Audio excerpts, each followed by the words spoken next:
अगर आप बेकिंग करना पसंद करते हैं या फिर वंस इन अ वाइल भी करते हैं तो आई एम श्योर आपके पास बटर पेपर या पार्चमेंट पेपर होगा, क्योंकि ये बहुत आसानी से मिल जाता है और इससे बेकिंग में बहुत हेल्प होती है।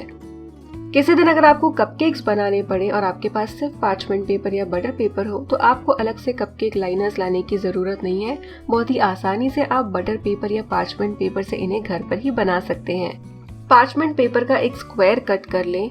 पार्चमेंट पेपर अगर आप रोल से निकाल रहे हैं और बहुत ज़्यादा कर्ल्ड है, एकदम राउंड हुआ है, तो उसे आप उल्टी तरफ से घुमा सकते हैं ताकि सीधा हो जाए, जैसे हम बचपन में स्कूल के चार्ट पेपर्स किया करते थे। बस वैसे ही सीधा करें और छोटे स्क्वायर्स कट कर लें। अगर आपको ज़्यादा क्वांटिटी में कपकेक लाइनर्स बनाने हैं तो पहले आप सारे स्क्वायर्स कट कर लें और जैसे जैसे फटाफट आप कपकेक लाइनर्स बनाते जाएंगे आपकी स्पीड बढ़ जाएगी और बहुत जल्दी ये बन जाएंगे। अब इसे इस तरह से फोल्ड करें 4 हिस्से में। हमें एक सर्कल कट करना है, तो सर्कल कट करने के लिए जैसे हम पेपर को फोल्ड करते हैं वैसे फोल्ड करें। अब कितना बड़ा सर्कल चाहिए ये इस पर डिपेंड करता है कि आपके पास किस तरह की कपकेक वाली प्लेट है या ट्रे है, और अगर आपके पास वो भी नहीं है तो कोई छोटी सी कटोरी ले जिसमें आपके कपकेक लाइनर्स आप रखेंगे ताकि उसे सपोर्ट मिले। सर्कल यहाँ पर कट हो गया है, हमें एक बीच में फोल्ड करना है, यानी जो कपकेक लाइनर का बीच का गोल हिस्सा आएगा। अब वो गोल होना चाहिए आपके कपकेक प्लेट के हिसाब से, या फिर अगर आप इस साइज की कटोरी यूज कर रहे हैं तो कटोरी के हिसाब से। आप डेफिनेटली कटोरी भी यूज कर सकते हैं, पर आपको सपोर्ट के लिए अंदर शेप के लिए कपकेक लाइनर्स चाहिए होंगे जो हम बना रहे हैं। ये एक छोटा सा फोल्ड मैंने कर लिया है। अब बचे हुए हिस्से में जैसे हम बचपन में फैन बनाते थे पेपर का, बस वैसे ही छोटे छोटे हमें प्लीट्स लगानी है, इस तरह से पलट पलट के, बिल्कुल उस फैन की तरह पर छोटी छोटी। पर ध्यान रहे कि ये जो प्लीट्स आप बना रहे हैं, ये जो सामने का हिस्सा है जो हमने फोल्ड किया था वहां तक आप ना लेकर जाए, वहां तक ना दबाएं। थोड़ी बहुत चली जाएगी पर वहां तक आप उसे प्रेस ना करें, बचे हुए हिस्से में पूरा प्रेस करें। इसके बाद इसे खोलें एकदम हल्के हाथ से। जो हमने इतनी सारी प्लीट्स लगाई है उन्हें हमें फ्लैट नहीं करना है वापस से। देखिए इस तरह से बीच का जो हमने फोल्ड किया हुआ हिस्सा रखा था वो हमारे कपकेक का बेस होगा। हल्के हाथ से आप इसे शेप दें, बहुत ज़्यादा प्रेस ना करें, पास पास इकट्ठा करें। अगर आपको लग रहा है ये प्रोसेस बहुत टीडियस है, लंबा है, ऐसा कुछ भी नहीं है, ये बहुत जल्दी जल्दी हो जाता है। ये देखिए एक लाइनर बन गया। फिर से आपको दिखाती हूँ, जो भी आपने स्क्वायर कट किया है इसे 4 पार्ट्स में फोल्ड करें, उसके बाद एक बार फिर से फोल्ड करें और एक बार फिर से, फिर एक सर्कल कट कर लें। एक बार अगर आपने सर्कल कट कर लिया तो हमें इसे बहुत ज़्यादा फोल्ड नहीं करना है। सर्कल को आप 4 हिस्सों में फोल्ड करें, क्वार्टर दिखना चाहिए इस तरह से। इसके बाद सामने का हिस्सा फोल्ड करें, डायमीटर जो आपका होगा कटोरी का उसके हिसाब से, और बाकी के हिस्से में पंखा बनाएं। कपकेक लाइनर्स को ओपन करने के बाद आप सीधे इसे अपने कपकेक की ट्रे में या फिर कटोरी में रख सकते हैं। जो भी हम कपकेक लाइनर्स रेडीमेड भी खरीदते हैं उन्हें भी सपोर्ट की ज़रूरत होती है, उन्हें भी आप सीधे नहीं बेक कर सकते अनलेस वो सिलिकॉन के हो या फिर जो एकदम कड़क वाले कपकेक के कप्स आते हैं वो हो। इस तरह के लाइनर्स डेलिकेट ही होते हैं और उन्हें एक कपकेक ट्रे या फिर एक कटोरी कुछ तो एक सपोर्ट के लिए चाहिए होती है। इस तरह के लाइनर्स आप बहुत आसानी से बना सकते हैं और इसमें टेस्टी कपकेक्स बना सकते हैं, जैसे कि मैंने ये बनाए हैं प्लेन वेनिला। देखिए कितने अच्छे से शेप रिटेन हुआ है और एकदम से अगर आप देखेंगे तो ऐसा लगेगा भी नहीं कि ये कपकेक लाइनर्स घर पर बनाए हैं। जिस तरह से नॉर्मली आप कपकेक या फिर मफिन्स को पील करते हैं, यानी ये जो कागज है निकालते हैं, वैसे ही निकालें और एंजॉय करें। तो आपका कपकेक या फिर मफिन्स बनाना प्लान्ड हो या अनप्लान्ड हो, आप ये वाले इस तरह के लाइनर्स तो बना ही सकते हैं। बहुत ही आसान है और बहुत ही सुंदर भी लगते हैं। फिर आप कपकेक बहुत तरह के बना सकते हैं, फिर वो प्लेन वेनिला हो इस तरह का, या फिर चॉकलेट हो, रेड वेलवेट, या फिर जो कोई और फ्लेवर आप ट्राई करना चाहें।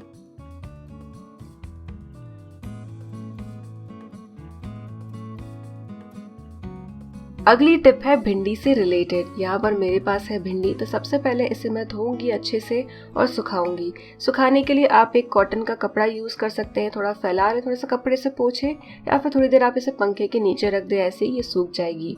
अच्छे से धोने और सुखाने के बाद भिंडी को कट करेंगे। अब जब हम भिंडी पकाते हैं तो उसका जो चिपचिपापन होता है उसे कम करने के लिए हम आमचूर यूज कर सकते हैं या फिर नींबू, पर कट करते समय भी चाकू बहुत गंदा हो जाता है, तो एक यूज किया हुआ नींबू, क्योंकि यूज किए हुए नींबू में भी थोड़ा बहुत रस होता ही है, उसे आप एक चाकू पर लगाएं, मतलब जिस चाकू से आप भिंडी कट करने वाले हैं, और उसके बाद भिंडी कट करें।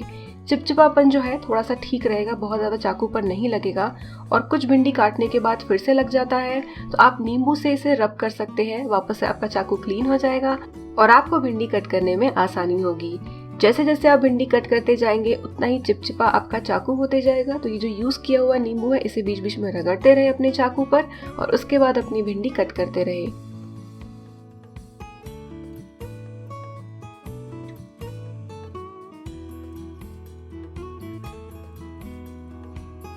लंबी कटी हुई पत्ता गोभी बहुत सारी रेसिपीज में यूज होती है, ऐसे ही सैलेड में भी यूज होती है, लेकिन इसे अगर आप चाकू से कट करने जाएंगे तो बहुत टाइम लगेगा और बहुत ध्यान रखना पड़ेगा।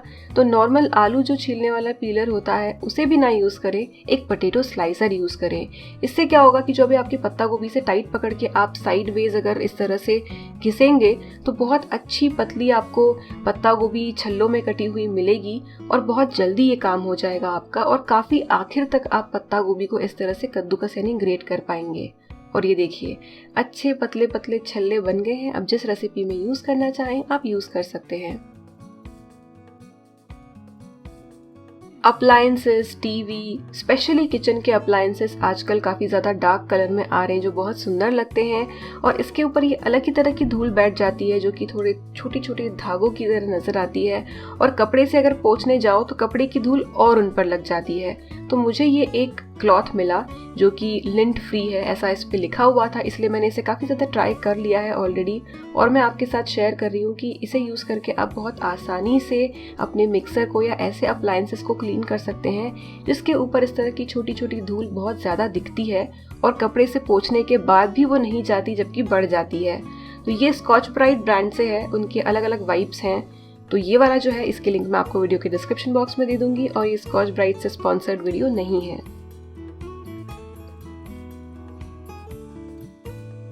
अगर आप अपने नॉर्मल रोज की सब्जी में अलग टेस्ट चाहते हैं लेकिन बहुत ज़्यादा आपको उसके लिए कुछ करना नहीं है, कम समय में आसानी से करना चाहते हैं तो ये टिप आपके लिए है। तो सबसे पहले सूखी लाल मिर्च ले लें। यहाँ पर मैंने जो नॉर्मल तीखी वाली लाल मिर्च होती है वो ली है। यहाँ पर आप कश्मीरी या ब्याडगी ना लें, तीखी वाली लें। सबसे पहले इसकी स्टेम इस तरह से निकाल लें। नेक्स्ट हम मिर्ची को थोड़ा सा भूनेंगे।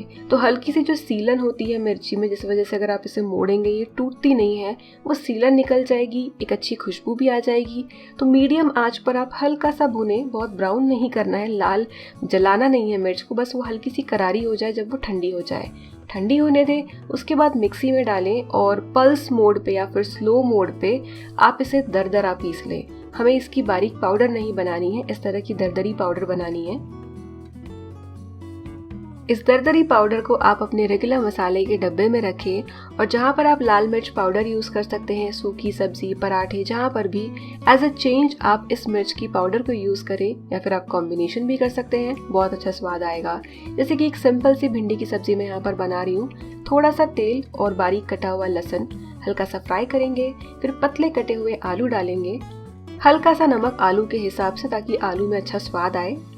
आलू थोड़ा फ्राई करने के बाद डालें भिंडी, हल्दी, थोड़ी सी ये मोटी कुटी हुई लाल मिर्च पाउडर आप अपने स्वाद के हिसाब से डाल सकते हैं। इन सबको अच्छे से मिला लें। हम पकाएंगे, भिंडी है चिपचिपापन छोड़ती है, इसलिए थोड़ा सा नींबू का रस या फिर आमचूर डालें। नमक सबसे लास्ट में डालेंगे, पर हाँ हमारे आलू टेस्टलेस नहीं होंगे क्योंकि हमने उनके हिसाब से थोड़ा सा नमक डाला था। लास्ट में जब पूरी सब्जी पक जाए नमक डालें, मिक्स करें। ये देखिए बहुत ही टेस्टी भिंडी फ्राई रेडी है, बिल्कुल भी चिपचिपी नहीं है और इसका टेस्ट आपको बहुत ज़बरदस्त लगेगा। इस तरह से काफ़ी सारी डिशेस में आप इस पाउडर को ट्राई कर सकते हैं। हरी मिर्च फ्रिज में रखने के बाद कई बार सड़ जाती है और कुछ हरी मिर्च सड़ जाए तो बाकी की सड़ने लगती है। तो सबसे पहले आप ताज़ी हरी मिर्च लें, इसे धो लें। अगर आपके पास धोने के लिए टाइम नहीं है तो धोने वाला स्टेप आप स्किप कर सकते हैं और जैसे जैसे आप हरी मिर्च यूज़ करेंगे उस समय पर आप हरी मिर्च को धोकर यूज़ कर सकते हैं। पर यहाँ पर मैं आपको पूरा प्रोसेस दिखा रही हूँ धोने से लेकर। तो अच्छे से सूख जानी चाहिए, पानी अगर रह जाएगा तो भिंडी सड़ जाएगी। इसे आप पंखे के नीचे रख सकते हैं। अब हम निकालेंगे इसकी स्टेम। हरी मिर्च को बिना धोए भी आप सीधे स्टेम निकाल कर स्टोर कर सकते हैं और समय पर इसे धोकर यूज कर सकते हैं। सारी मिर्चियों के आप स्टेम निकाल दें और साथ ही में अगर आपको कोई सड़ी दिख जाती है तो उसे भी निकाल दें। इन सब को आप स्टोर कर सकते हैं एक एयर टाइट डब्बे में, एक टिश्यू पेपर नीचे रख के, ताकि जो एक्स्ट्रा मॉइस्चर है वो अब्जॉर्ब हो जाए। मैंने नोटिस किया है कि ये जो सिलिकॉन वाली बैग है जिसे मैं पिछले लगभग 1 साल से यूज़ कर रही हूँ, इसमें हरी मिर्च बहुत अच्छे से रहती है। तो इसमें हम हरी मिर्च, अदरक और नींबू रखते हैं। टिप है क्रॉकरी ऑर्गेनाइजेशन से रिलेटेड।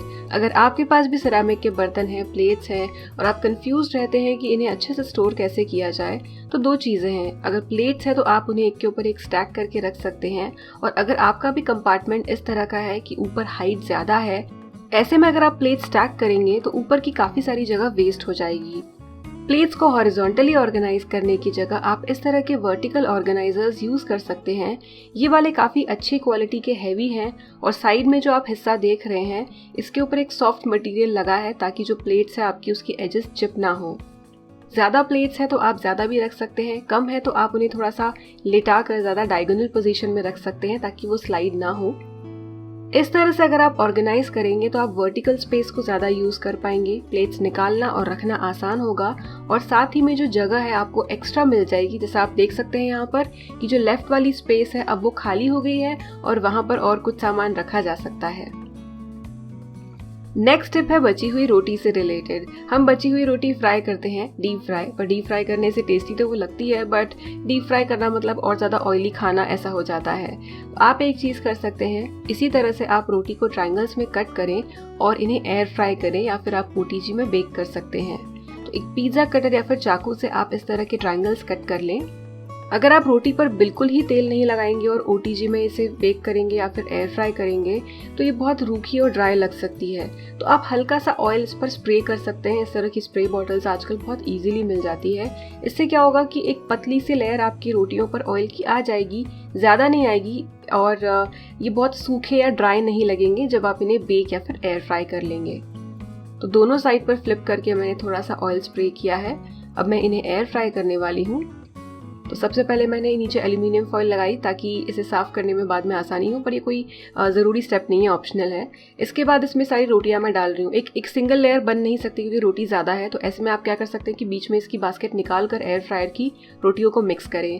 170 डिग्री सेल्सियस पर आप इन्हें 5 से 7 मिनट तक एयर फ्राई करें। बीच में चेक करें और फ्लिप करें ताकि पूरी तरह से ये ज़्यादा से ज़्यादा इवन हो सके। अब मसाला डालने से पहले मैं हल्का सा ऑयल स्प्रे कर रही हूँ, ज़्यादा नहीं, थोड़ा सा, सिर्फ इसलिए कि मसाला चिपक जाए। अगर आप मसाला कोई भी ऊपर से स्प्रिंकल नहीं कर रहे हैं तो आप ये स्टेप स्किप कर सकते हैं।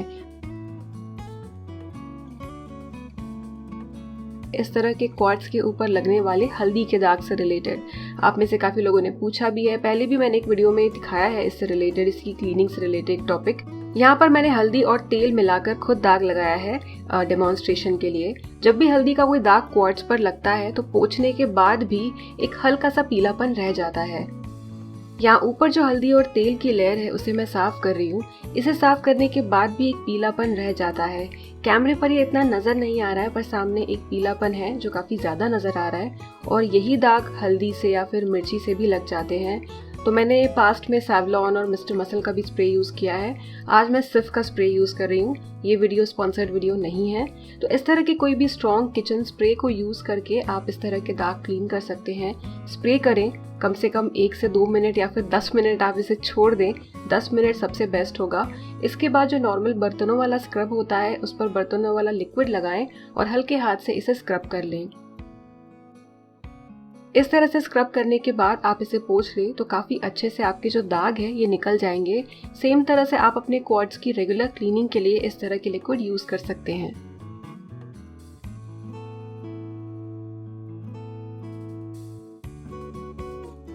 आप या फिर फैमिली मेंबर सेम ब्रेकफास्ट खाकर बोर हो गए हैं तो आप ब्रेकफास्ट को, अपने नाश्ते को अलग शेप दे सकते हैं। जैसे कि यहाँ पर मैं बना रही हूँ बेसिक सा उत्तपम।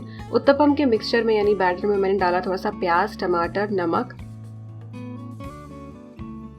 थोड़े से चिली फ्लेक्स, आप चाहें तो ग्रीन चिली डाल सकते हैं। इन सबको मिलाकर इसका जैसा रेगुलर बैटर होता है वैसा ही बैटर यहाँ पर मैंने बनाया है। अब इसे आप अलग शेप ऐसे दे सकते हैं कि जो आपका वॉफल मेकर है, भले ही वो इलेक्ट्रिसिटी वाला हो या फिर इस तरह का गैस पर यूज़ करने वाला हो, उसे यूज़ करके आप उत्तपम बना सकते हैं। पहले आप अपने वॉफल मेकर में तेल या घी लगा लें, घी से और ज़्यादा टेस्टी बनेगा। अब इसे मैं यहाँ पर गैस पर रख रही हूँ, पर अगर आपका इलेक्ट्रिसिटी वाला है तो आप इलेक्ट्रिसिटी वाला यूज़ करें। उत्तपम के मिक्सचर को वॉफल मेकर में डालें, हल्के हाथ से स्प्रेड करें और इसके बाद जैसे आप नॉर्मली वॉफल बनाते हैं, अगर आपका इस तरह का स्टोव टॉप है तो इसका ढक्कन क्लोज करें और दोनों साइड से फ्लिप करके इसे पकाएं, और इलेक्ट्रिसिटी वाला है तो बस ऑन कर दें और वॉफल बना लें। अगर आप इसे गैस पर बना रहे हैं तो फ्लेम को मीडियम टू हाई रखें। लो फ्लेम पर बनाएंगे तो बस आप बनाते रह जाएंगे, ये बनेगा नहीं। तो मीडियम या मीडियम टू हाई। और लास्ट में मैं लगा रही हूँ घी, क्योंकि इससे बहुत टेस्टी ये लगता है उत्तपम जो होता है, फिर वो वॉफल के शेप में हो या नॉर्मल। इसमें एक फ़ायदा है कि जो ये बीच की स्पेसेस है यहाँ पर ये उत्तपम बहुत अच्छा क्रिस्पी हो जाता है। तो इसके ऊपर आप एज स्प्रेड आपकी जो आलू की सब्जी है वो लगा सकते हैं, या फिर इसे ऐसे ही चटनी के साथ खा सकते हैं। कस्टर्ड एप्पल, सीताफल, शरीफा, जो भी आप इसे बोलते हैं, इसका सीज़न अब आ गया है और इसकी काफ़ी सारी रेसिपीज़ भी बनती है, जैसे कि रबड़ी, आइसक्रीम, मिल्क शेक। रेसिपी में यूज़ करने से पहले हमें सीड्स को यानी बीज को पल्प से अलग करना पड़ता है। इसके अलग अलग तरीके हैं। आप एक छलनी ले सकते हैं और पूरे पल्प को उसके ऊपर मैश कर सकते हैं, या फिर आपका जो नॉर्मल मैनुअल चॉपर है उसमें अपने सीताफल के पूरे पल्प को बीज के साथ डाल दें, इस तरह से। अच्छा पका हुआ सीताफल लें। उसके बाद जिस तरह से आप नॉर्मल चॉपिंग करते हैं वैसे ही अपने चॉपर का ढक्कन लगाएं और इसे खींचे कुछ देर तक। आप बीच में चेक कर सकते हैं कि क्या बीज अलग हुए हैं या नहीं।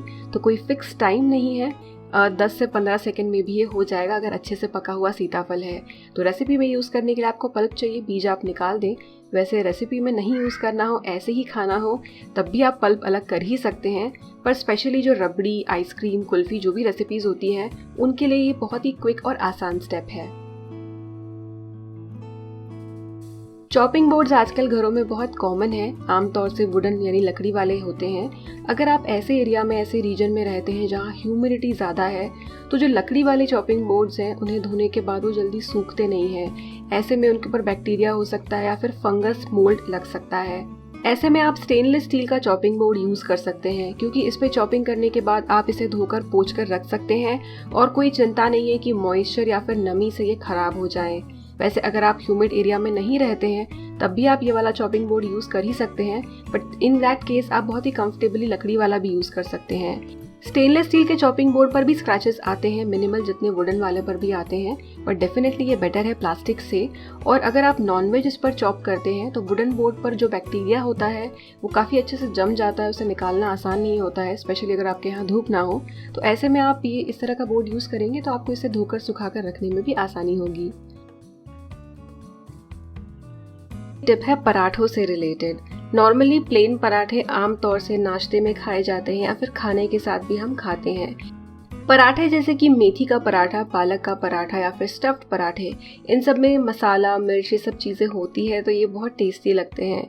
लेकिन अगर आप अपने प्लेन पराठे में एक अलग स्वाद चाहते हैं और प्लेन पराठा ही खाना ज़्यादा पसंद करते हैं तो एक चेंज की तरह आप इसमें एक चीज़ ट्राई कर सकते हैं।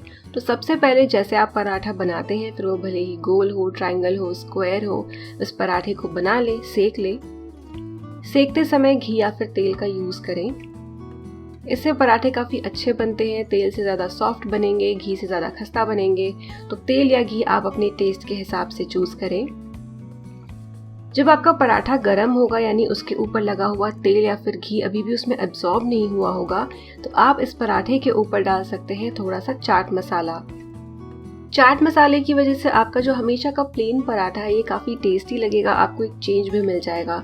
सिर्फ चाट मसाला ही नहीं, पर मसाले जैसे कि पेरी पेरी मसाला या फिर इस तरह के जो रेडी मिक्स मसाले होते हैं जिनमें नमक भी होता है, ऐसे मसालों को आप ऊपर से स्प्रिंकल करें, आपका सिंपल पराठा और भी एक लेवल टेस्टी हो जाएगा। नेक्स्ट टिप है गैस स्टोव से रिलेटेड। फिर भले ही वो काउंटर टॉप हो या फिर इस तरह का हॉब, स्पेशली ग्लास वाले। कई बार ऐसा होता है कि इन कुकटॉप्स की सफाई करने के बाद जो कपड़े का निशान है, फिर आपकी सफाई के टाइम पे आपने पानी यूज़ किया हो, जो भी चीज़ यूज़ की हो, उसके निशान आपके कुकटॉप पर रह जाते हैं। वो अच्छे नहीं लगते। उससे ग्लास की या फिर अगर आपका स्टील का भी कुकटॉप है तो उसमें एक शाइन जो आती है वो नहीं नज़र आती है। ये थोड़ा सा हेजी और ऐसे गंदा सा नज़र आता है। अगर आप चाहते हैं कि आपका कुकटॉप सफाई के बाद एकदम चमचमाता नज़र आए, तो जैसे आप साफ़ करते हैं, फिर वो लिक्विड हो या फिर सोप हो, अच्छे से साफ़ कर ले, पोंछ ले, पूरी तरह सूखने दें। इसके बाद एक अच्छा सॉफ्ट पूरी तरह से सूखा हुआ कपड़ा लें और गोल गोल इस तरह से हल्के हाथ से अपने गैस पर घुमाएं। ऐसा करने से जो भी आपका कुकटॉप है, फिर वो ग्लास का हो या स्टील का हो, उसमें जो हल्का हल्का सफ़ेद या फिर एक हेजीनेस आपको नज़र आती है वो हट जाएगी और आपका कुकटॉप चमचमाने लगेगा। एक बहुत इंपॉर्टेंट चीज़ है कि पहले अच्छे से अपने कुकटॉप को साफ करें और उसे सूखने दें। अगर गीला होगा तब ये चमक इतनी जल्दी से नहीं आएगी। गैस स्टोव का सूखना ज़रूरी है। नेक्स्ट टिप है स्टफ्ड पराठों से रिलेटेड। कई तरह के स्टफ्ड पराठे घर में बनते हैं और हर बार जो सब्जी होती है उसके हिसाब से कभी स्टफिंग एकदम सही बनती है, यानी गाढ़ी टाइट बनती है, और कई बार वो लूज हो जाती है। जैसे कि आलू का पराठा, आलू के पराठे में आलू कभी कभी ड्राई निकल जाता है, कभी कभी गीला सा निकल जाता है। तो अगर आपकी जो भी स्टफिंग है स्टफ्ड पराठे की वो अगर लूज हो रही है तो आप इसे अच्छे से बाइंड कर सकते हैं। इसके लिए थोड़ा सा बेसन ले, इसे एक तवे पर या फिर कढ़ाई पर अच्छे से सेक ले, धीमे से मीडियम आंच पर लगातार चलाते रहे, वरना एक साइड से ही जल जाएगा। हल्की सी खुशबू बेसन में से आएगी और हल्का सा ब्राउन रंग आपको नजर आएगा। तुरंत गैस बंद करें, इसे एक बर्तन में ट्रांसफर करें। बेसन ठंडा हो जाने के बाद जो भी आपकी थोड़ी सी ढीली सी लूज सी स्टफिंग है उसमें इसे डालें। यहाँ पर मैं कॉर्नफ्लावर या मैदा इसलिए यूज नहीं कर रही हूँ क्योंकि स्टफ्ड पराठा है, अंदर कच्चापन रह सकता है और बेसन का खुद का स्वाद बहुत अच्छा होता है और पराठों में ये बहुत बढ़िया लगता है। तो बेसन एक बहुत अच्छा ऑप्शन है स्टफिंग को सही करने का। इस तरह से आप अपना काम आसान कर सकते हैं। नेक्स्ट टिप है धनिये की चॉपिंग से रिलेटेड। धनिया अच्छे से धो ले और जितना अच्छे से आप इसका पानी सुखा पाएंगे आप अच्छे से चॉप कर पाएंगे। पर अगर आपको बारीक चॉप धनिया चाहिए और आपको चाकू से इतने आसानी से इसे चॉप करना नहीं आता है तो मोटा मोटा इसे चॉप करने के बाद एक पिज्जा कटर ले और आगे पीछे इस तरह से कटर को चलाएं। कटर अच्छा शार्प होना चाहिए, इससे आपका धनिया बहुत अच्छे से बारीक चॉप हो जाएगा। अगर आपका धनिया धोने के बाद पूरी तरह से सूख गया है तो ये चॉपिंग और भी अच्छी होगी। भिंडी की सब्जी चिपचिपी ना बने इसके लिए काफ़ी सारी टिप्स है, जैसे कि आमचूर डालना, नींबू का रस डालना। पर इन सब चीज़ों के अलावा भी अगर आप चाहते हैं कि आपकी भिंडी अच्छी कुरकुरी और एकदम बढ़िया बने तो सबसे पहले भिंडी को बहुत मोटा स्लाइस ना करें और उसके बाद जो भिंडी आप पका रहे हैं इसके लिए एक फ्लैट पैन यूज़ करें। कढ़ाई के मुकाबले पैन का एरिया जो है वो ज़्यादा बड़ा है जो कि आपकी सब्जी से टच होगा और इस वजह से आपकी भिंडी कम चिपचिपी और हल्की सी कुरकुरी बनेगी। तो भिंडी फ्राई बनाने के लिए आप जहाँ तक हो सके पैन का यूज़ करें। जिस तरह से आप भिंडी फ्राई बनाते हैं बिल्कुल ऐसे ही बनाएं, पर यहाँ पर आप देख सकते हैं कि पैन का एरिया काफ़ी बड़ा है और पूरी तरफ से भिंडी इसमें फैल गई है और काफ़ी अच्छे से कुरकुरी ये बन गई है। अगर आप लहसुन के टुकड़े डालेंगे तो लहसुन भी बहुत अच्छा कुरकुरा हो जाएगा। तो कढ़ाई के मुकाबले पैन बेटर है भिंडी फ्राई के लिए। डीप फ्राइंग करते समय हम झारा यूज करते हैं। यह है हमारा ट्रेडिशनल झारा। इस झारे के लिए मैं आपको कहूंगी कि अगर आप कुछ कटलेट बना रहे हैं, कुछ भारी चीजें फ्राई कर रहे हैं जो एकदम से आपके तेल में वापस से गिर सकती हैं, तो आप इस झारे को यूज ना करें। इस तरह का डीप झारा यूज करें। फ्राइंग के समय अगर फ्लैट झारा आप कटलेट या फिर कुछ हैवी चीज़ों के लिए यूज़ करेंगे तो आपको बस कढ़ाई के किनारे तक उसे लाना पड़ेगा तेल एक्स्ट्रा वाला निकालने के लिए। पर इस तरह के डीप झारे में आप अच्छे से ऊपर नीचे इसे कर सकते हैं ताकि जो भी एक्स्ट्रा तेल है वो नीचे गिर जाए। और क्योंकि ये डीप है तो जो भी आप फ्राई कर रहे हैं ये चीज़ फिसल के वापस से तेल में गिर जाए या फिर तेल उड़े, इसके चांसेस बहुत कम होते हैं या फिर ना के बराबर होते हैं। तो मेरे हिसाब से जहाँ तक हो सके डीप फ्राइंग के लिए आप इस झारे का यूज करें, आपकी डीप फ्राइंग काफी सेफ होगी।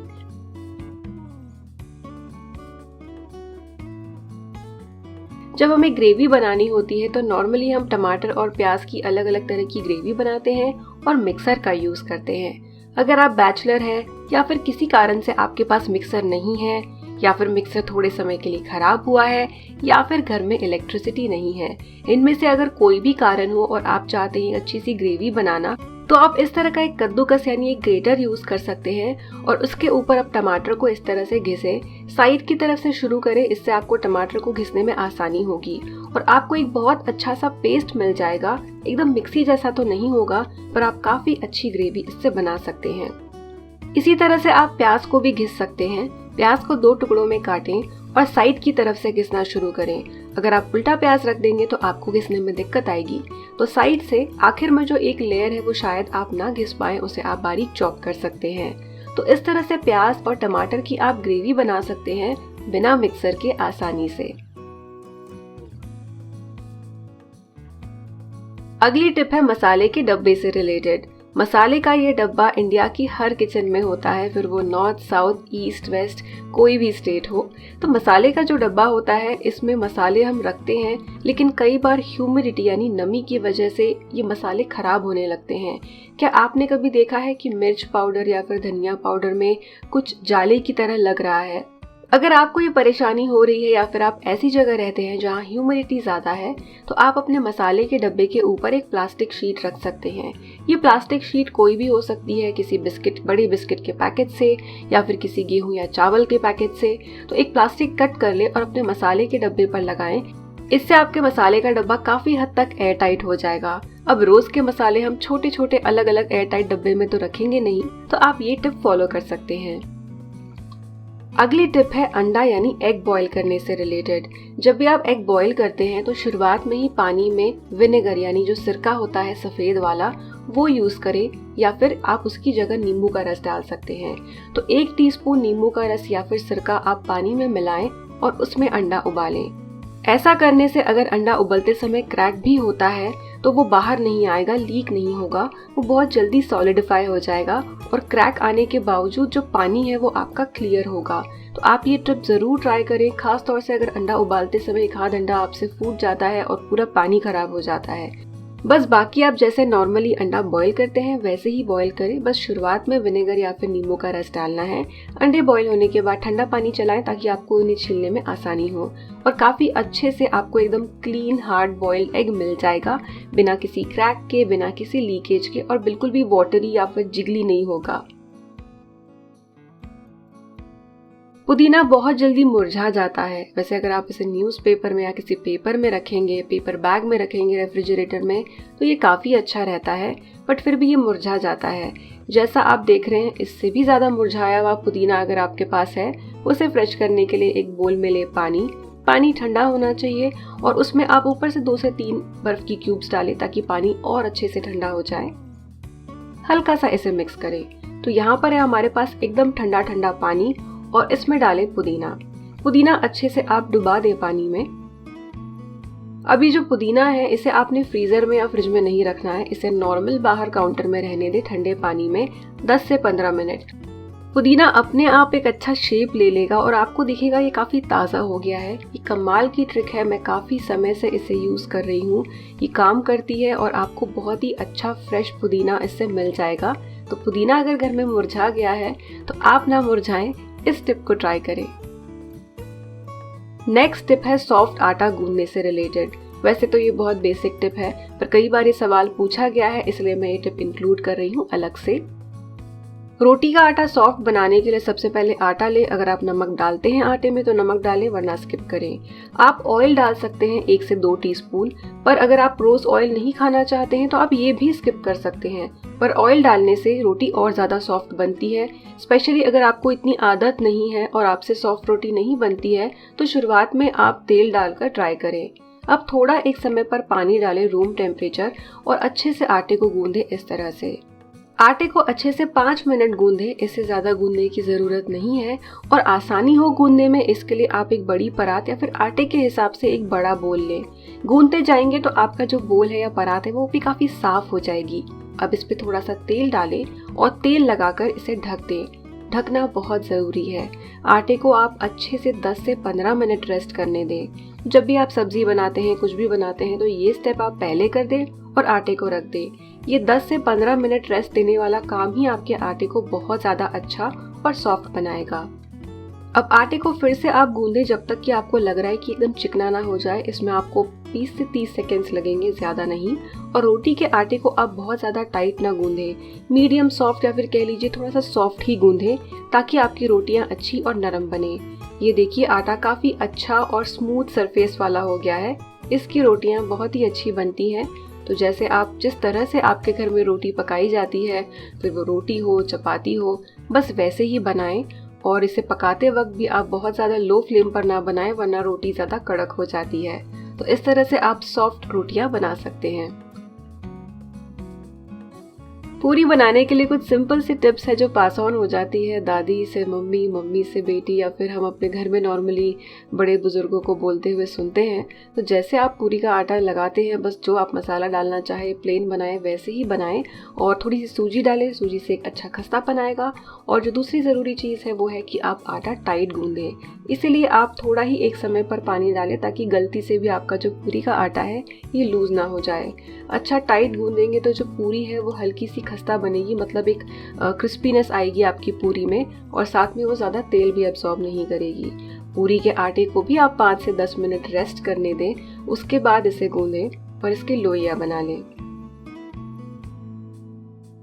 पूरियाँ बेलने के लिए आप एक पूरी की प्रेस यूज़ कर सकते हैं, या फिर अगर आपको ऐसे डायरेक्ट बेलने में दिक्कत आ रही है तो एक प्लास्टिक शीट यूज़ कर सकते हैं। बहुत ज़रूरी बात, सूखा आटा ना यूज़ करें, सूखा आटा पूरा तेल में जमा होता है, तो थोड़ा सा तेल लगाएं और पूरियों को बेलें, बेलन से, पूरी प्रेस से, जैसे आप चाहें। पूरियाँ तले एकदम अच्छे गरम तेल में, और एक बार पलटने के बाद इसे बहुत बार बार ना पलटें, ज़रूरत नहीं है तो अवॉइड करें। ऐसा करने से पूरियाँ कम ऑयली बनेंगी आपकी, और जो टाइट आटा आप गूंदेंगे उससे भी आपकी पूरी कम ऑयली बनेगी। और बिना सूखे आटे के बेलने से आपके तेल में नीचे आटे की लेयर जमा नहीं होगी।